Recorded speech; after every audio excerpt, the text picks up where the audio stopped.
It's Aaron here. Just want to talk about a common leak on these 5.6 liters Nissan has. They also come in, Infiniti has theirs in their, couple of their, what is it, Q56 or something like that, SUVs. Nissan Titans and a couple Pathfinders have the 5.6, but the oil filter adapter O-ring starts to leak after about 50,000 miles, very common.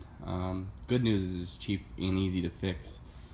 Here's a O-ring I purchased from O'Reilly Auto Parts, about $2.60.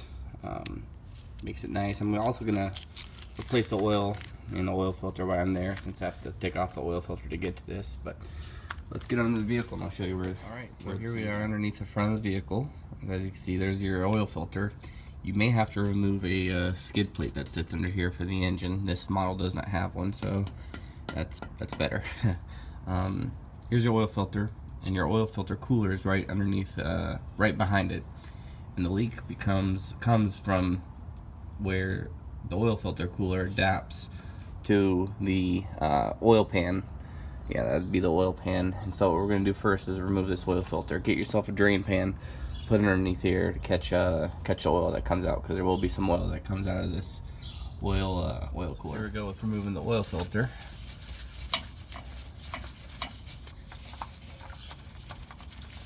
Come on, baby. There we are. Almost there. Alright. Put that down there. What you're going to have to do is you're going to have to get yourself a socket and remove this. This is a bolt that's threaded into the oil pan. And once you do that, this whole entire cooler assembly will come off free.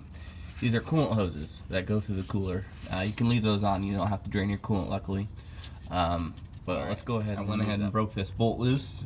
Turns out a 22 millimeter will do the job. I recommend getting a 1/2 inch ratchet on there.